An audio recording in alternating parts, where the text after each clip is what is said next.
You are listening to the Midlife with Courage podcast. This is where women in midlife come for inspiration, motivation, and sometimes a little education to help them flourish after 40. Don't forget to hit that follow or subscribe button so you don't miss an episode. Now let's get started. Welcome back to the Midlife with Courage podcast. I am Kim Benoit, your host, and I'm so happy to have you all here. I'm also very happy to have my guest with me here today. Her name is Kathryn Henry. Welcome to the podcast, Kathryn. Thank you, Kim. I'm thrilled to be here with you. We're going to talk about a book that you wrote called A Dime to Say I Love You. And first, why don't you tell us a little bit about you, where you are in the world, what you do? I live on the West Coast, Napa Valley, California. I am the mother to a puppy poodle. I have lots of family around. I still work in the corporate world. I'm a corporate director for Lululemon. I also have a startup in the energy healing space and work with some amazing people there. Love to golf, love to be active, love to travel, love to cook, love to spend time with friends and family, and recently have now called myself an author. So Oh, that is a new thing in my world. yes. And we're going to talk about that too, because I'm excited about that. But first, can you share with us a time that you felt courageous or showed courage in your life? I think to some extent, writing the book and putting that out in the world, I had quite a few folks were like, wow, this is really personal. But I felt like if I was going to write this book and share the lessons, what had to accompany the lessons were the experiences that brought those lessons. Hmm. And in order to do that, that required a little bit of vulnerability. And so I think that took a little bit of courage because I've enjoyed my Sure. life largely under the radar and now find myself far from that. Yeah, for sure. So let's talk about your journey. You mentioned that you work for Lululemon. Maybe start with wherever you'd like to start with your story.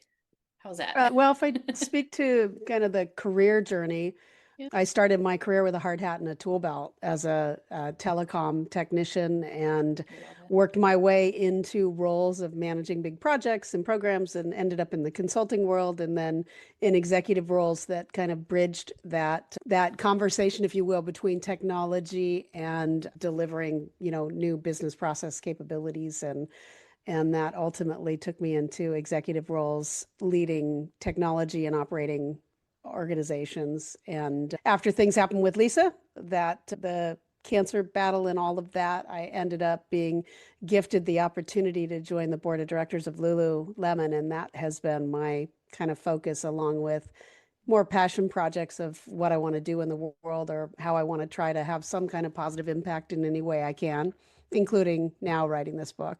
Wonderful. And you mentioned Lisa, and that's what the book centers around. But there's so many, all of your experiences that you talk about in the book. I love how you bring together the lessons you learned with the experiences, and I love how you said that you had to be vulnerable in that book and kind of share that. And that's scary, that's courageous as well. There's a couple things that I kind of came up with as things I wanted to talk about, if you don't mind.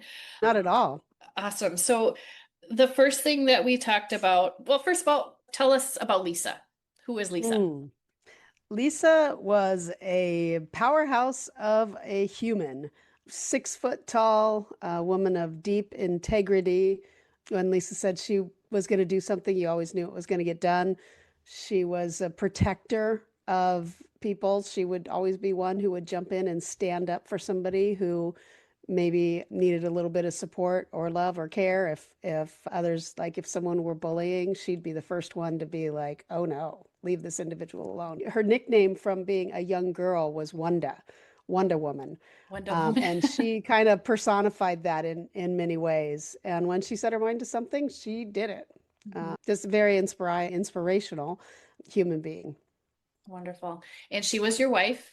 Yes. And And sh friend and mentor and challenger. I love the relationship that you have in the book. You kind of go through that a little bit and how one of the things that stood out to me when you were talking about Lisa and her experiences, it's such a great lesson about forgiveness.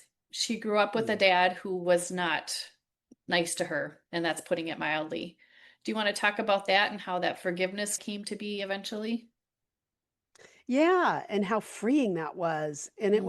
it was difficult because, you know, and I dealt with other things too, and forgiveness came into play. But what she learned and what she ended up doing through the process in forgiving him, even though, you know, she just really wanted an apology, or really even less than that, an acknowledgement of some of the things that happened. Hmm. And it became clear that just wasn't going to happen, especially when Alzheimer's came into the picture. Hmm. And her process of just the love for her father had to endure, because there was good there too, right? I mean, we can tend to focus on singular things, but the more we open the aperture and in her case, see the whole of that person. You know, her father had been through, he had endured just really terrible abuse as a child. And he also was her father. He also was a protector. He also, you know, was so much more. So I think she was able to kind of contextualize and realize that, you know, yes, those things happened, but there was so much more to him, and it was far more important for her to be able to have some level of a positive relationship with him, especially as he became, you know, very much childlike. Hmm. You know, to be able to, I think that protector in her, that caregiver in her, if you will, it won out over the anger and over the judgment that would have had her hold on to unforgiveness. Hmm. And as a result, it lightened her load. It lightened her load, and it enriched her life and her relationship with him, you know, through those last few years. We all probably have situations or people in our lives that they're never going to apologize or even acknowledge what they've done to us. So we do have to learn how to let that go and forgive, like you said. That's a big thing to learn and not easy either. And another thing I wanted to talk about, as you went through her cancer journey, your cancer journey, you were a team, very much so. At least that's what came out to me in the book. Surrendering to the process. And I'm just going to read it because I had it written down. Letting your intellect and instincts guide the decisions that were made. Can you talk about that a little bit? Yeah, you know, sometimes when I talk about surrender, or when I even think about this whole process of being in flow, you know, sometimes people will react or see that as a sense of weakness, almost like, oh, fine, let's just float. And that's not what it's about, right? We fought and we set goals and we went after things that we could, but we let go, and we, or along the way we learned, right? Sometimes we didn't. It was a process. It still is a process, but we learned that you set the goals, you put the bar out there, but then you let go of that result, Mhm. and you don't get attached to that result, because it's that attachment to having a particular result occur that creates the suffering. And once Ah. we were able to do that, like we still, you know, we still used our brains, we still fought, we still did everything we could. But when things would go a different way than we wanted or thought or hoped, we had to just be with that, because it's just, it's what is happening. So the less you fight it, and the more you can come into a place of acceptance and say, okay, this is happening, so now what are we going to do? So it's not at all a passive thing, but it is a kind of a flowing interaction with life. You know, life is going to do things that are out of our control. We keep what's in our control, we focus, we do what we can, but then we come to a place where we just kind of like take the ride and let the ride be what it is. Yeah. Ladies, you know I believe midlife is not the end of anything. It's the beginning of everything. That's why I created the Courage and Confidence Hour, a monthly space just for us to connect, share, and shine. Here's what you can expect during this 3-month program. Each month, we'll gather on Zoom for an uplifting, heart centered hour that helps you quiet self doubt, find your voice, and build the kind of confidence that ripples into every area of your life. You'll leave each session feeling lighter, braver, and more energized to take on your next chapter. And the best part? You don't have to do it alone. You'll be surrounded by women who truly get it, who lift you up and remind you that you're not behind, you're right on time. We're kicking things off this October with a special beta launch at an introductory price, and I'd love for you to be a part of this founding circle. If you're ready to feel more connected, courageous, and confident in your everyday life, this is your invitation. Just click the link in the show notes to sign up and join us. Do you think that women in midlife especially have to learn that? I know it's something I've had to learn. In my experience interacting with women and seeing some of the differences, I have experienced a lot of times that women are very much trying to care for others, in some ways please others, in some ways try to be what they think they need to be in order to fit into the world they exist in, which can oftentimes be a little bit more framed by masculine characteristics or tendencies or qualities, Mhm. none of which are bad, but what is unhealthy and frankly is holding back from all the beauty that we can bring into the world as women. What is bad is when we don't like figure out just who we are and live into that and be that. And I think as we get through, it can be age or it can be experiential. There are some individuals that are very young and are quite, wise in how they experience or interact with the world. And then there are some that have lived many, many years and haven't gotten there yet. But I do think at midlife there is a general theme that I have seen that women kind of are like, you know what? I'm going to take care of me Mm. because there's finally this realization. First of all, maybe your kids are all gone and all the things you've had to care for are no Mhm. longer there to occupy you. But more so, you get to a point where it's like, wait a minute, I have so much more to offer Yeah. and I'm ready to live into that. So that's what I have experienced and what I've seen. Yeah, I love that. So let's talk about you now for a little bit. Just how you embrace the different things that happened. And it's almost like you are on a journey and you're doing all these other things like spiritually and talk about that a little bit because you had a challenging experience as a younger person too. And I can see your growth in the book as you talked about it, like spiritually. Can we talk about that a little bit? Yeah, for sure. I think the seed was planted, in those experiences, especially Kansas, that kind of brought it Mhm. to flourish in some ways. And I believe that every single one of us has the seed of divine within it. It is our life. It is the spark of life that exists within us and innervates all that is and is the one thing that connects us all. The fabric, if you will, of love that connects us all. Yeah. I also think that having difficult experiences in many ways are a gift because they can allow us to go more deeply. When we face challenge, when we face difficulty, it creates this space of friction where we go more deeply to explore and to try to rationalize or figure out or like what do I do with these experiences. So the spiritual journey for me, when I tried to end my life and didn't and then ended up in this place as a teen, it gave me at that moment in my life in time, I had this realization that I just felt like I had this power within me. And why don't I just live into that and figure out what that is? Like, it really was something I was just quite curious about. Like, it felt Mhm. like something that wasn't me, but was me. I didn't even know. It began a quest like, okay, what is that?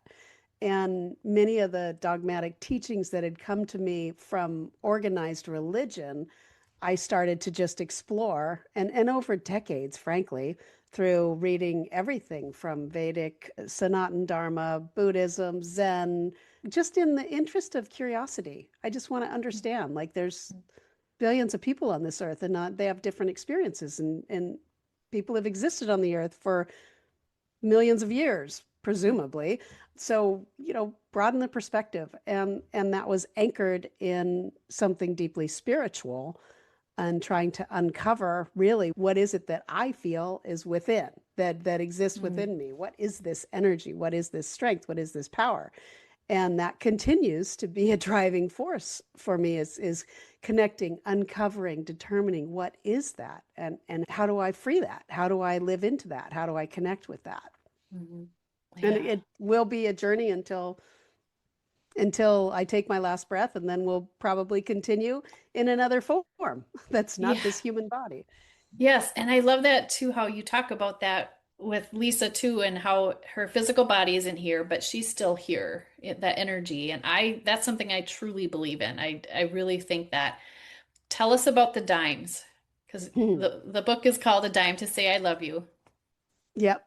So when we were together, that was just a thing. We Mhm. would sometimes it even would be toss a penny. Hey, a penny for your thoughts. What are you thinking? But the dime was something that we would hide for each other, and you just find one, and it was just this little reminder that you're loved, and it would always bring a smile to my face or hers. And after she transitioned, that first night, I'd found a dime on her pillow. And Wow. it was so incredibly profound, and it continues to happen. And I've found from folks I've talked to have mentioned how they receive dimes or pennies, or some folks, how come you won't leave me a dollar, silver dollar? Come on. Let's Or let's a raise million the dollars. let's raise the bar here. How about a cougaron? Something. Let's really raise the bar here. And the reason that's the title of the book is that there's a theme that runs through the book around dime moments, which are, for me, have been moments in time, and they weren't always attached to a physical dime. They could be other experiences, but something where a profound kind of moment that takes me out of where I'm at and brings me really present. So maybe a moment where I'm just consumed with, worry or with fear or with despair or something.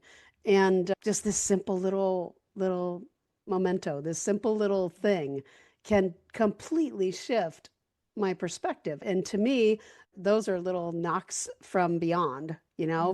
the Hmm. from divine, from cosmic consciousness, whatever language you might want to use for it, that are the reminders of wait, don't get consumed. Come back to reality, and reset a little bit.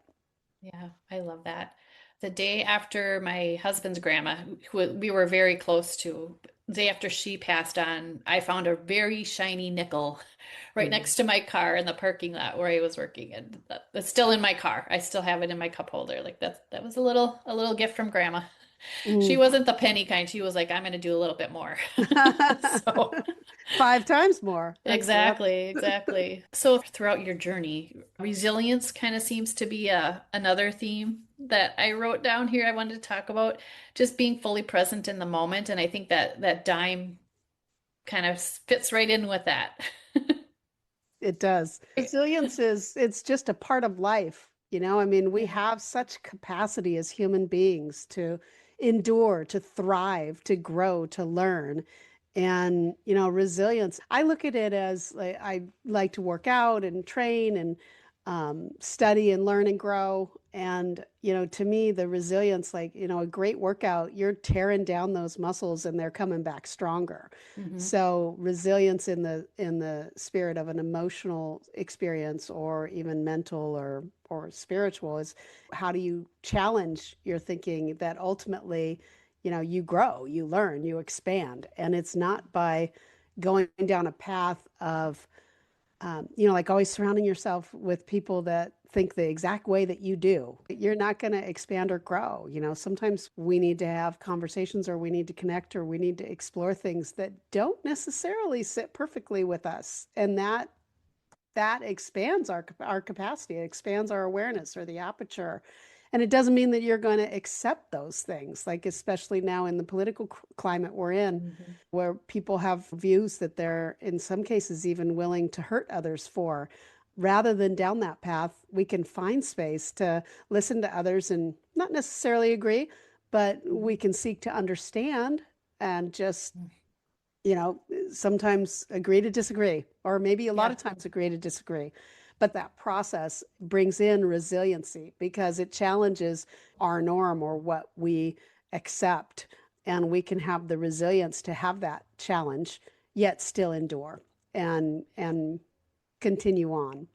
If we would just not try to be right all the time, but like you said, get curious. Pretty much everyone has the same needs that we all want to be happy. We all want to live our lives. Just because someone thinks differently than me about certain subjects doesn't mean that they're bad, but we've been taught Right, that. So we need to right. overcome that. Overcome Yeah, and the that more idea. we can find our places where we connect, to your Hmm. point, there's so much more that we have in common and that Yes. connects us. And the more that we can find that and have that be our base, the more we can endure the things that we don't agree upon or the things that separate us. Right. And that relates a little bit here too about storytelling and sharing your own stories. Mm-hmm. Because part of my goal with this podcast and with the other work I'm doing is trying to connect women in midlife. And it's through storytelling. So, Yes. and you sharing your story is another way that we can do that. All of us sharing our stories. It's Yeah. powerful and it's a such a genuine and meaningful way to connect when we see each other because then we make so many assumptions about people.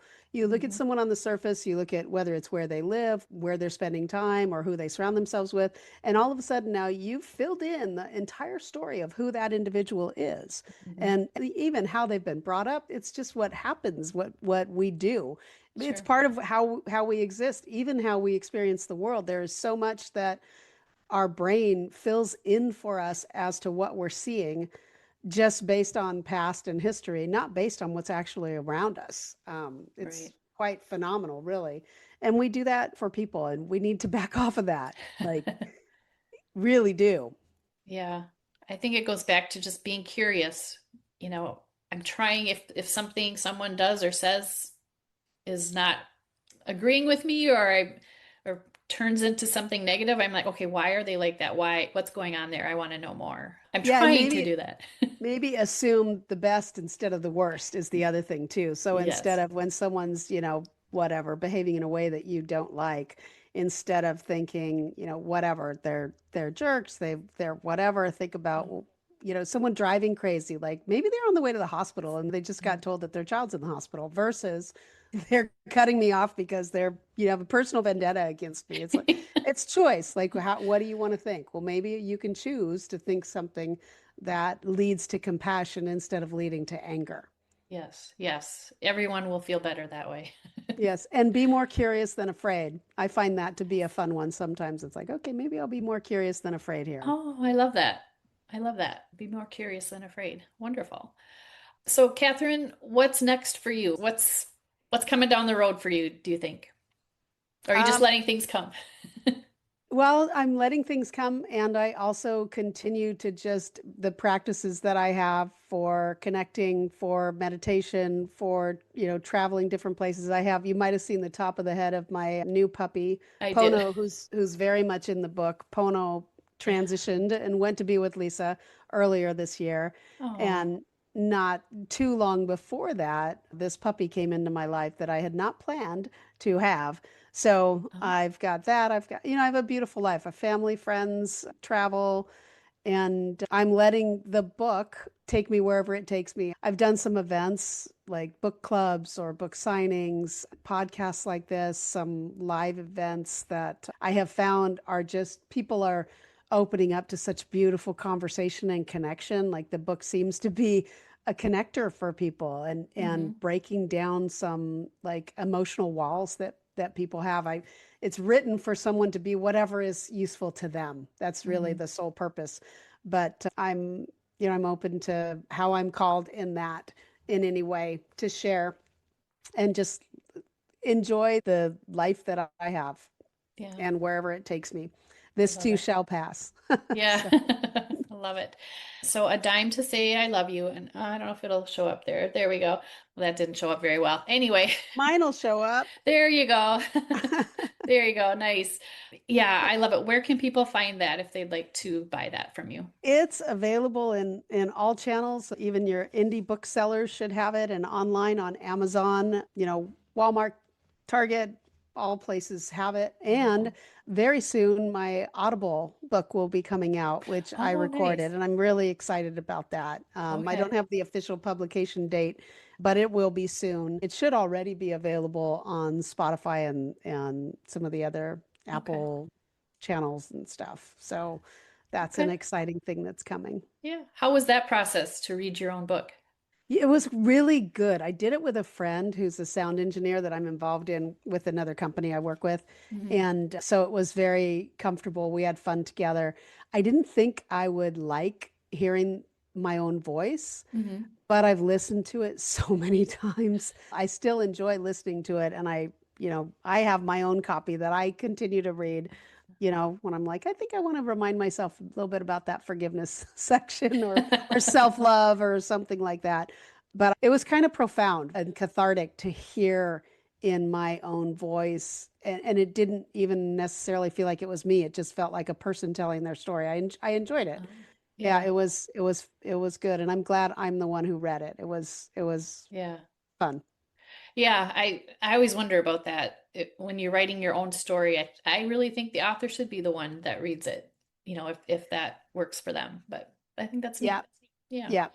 I've done awesome. that with a few audiobooks and I find when they're your own story or even like Covenant of Water, Abraham Verghese reads that. And Hmm. because he just like knows all the voices of the characters and there's a lot of crazy characters in that. Awesome. Well, Kathryn, I hate to say goodbye to you, No, but thank you. It's been a total pleasure. I really appreciate you taking the yeah, time and the work that you're doing in the world, thank connecting you. women in midlife and something I very much care about and support too. We Wonderful. need to care for each other and thank you for the work you're doing in that. Oh, thank you so much. Is there any one last little message you want to leave with our listeners? The only thing we didn't talk about is the AFGOs. Those are Oh, yes. another freaking growth opportunity. I just bring that up because that was such a helpful thing for us sometimes when we felt like we were just being piled on by the universe. Like, why Yeah. are why are we getting hit with this? Isn't enough enough? And we would recontextualize the situation and say, well, it's another freaking growth opportunity. So let's just see it as that, and it would bring a little bit of laughter and lightness. So I Yeah. share that. That's in the book a time or Yes. two. And I didn't write that down otherwise, but I was thinking of it as we were talking, and then I didn't bring it back up. Another frickin' growth opportunity. Did you use the word AFGO. frickin' or did you use a different word? We used a different word Yeah, often. that's what I thought. Sometimes with really good, pronunciation. I'm gonna Yep. use that. I could have used that phrase the last couple of years with certain situations, but yeah, I'm gonna keep that in my mind for future use. It's like the dimes, it's just kind of one of those things that it kind of can shift a little bit that Yeah, perspective or the space that you're in. And instead of, being in the why me or, I don't want to say victim, but kind of, it's like, why is this yeah. happening to me? It's like, oh, cool. It's another Eh, freaking growth Another opportunity. freaking growth opportunity. Wonderful. Yep. Awesome. And Well, you can Kath, pronounce it different ways. yeah, you say whatever, just not here because it's a clean podcast, Flippin', but flippin', there's, yeah. yeah. I like frickin', but I probably will use the other word to be honest. Awesome. Thank you, Kim. I really Yeah. appreciate our time together and I hope you have a lovely rest of the day. Thank you, you too. All right. Take care. You've been listening to the Midlife with Courage podcast. If you liked what you heard, I would love it if you would leave a review, or even better, send a link of this episode to a friend. Until next time, take care of your beautiful self.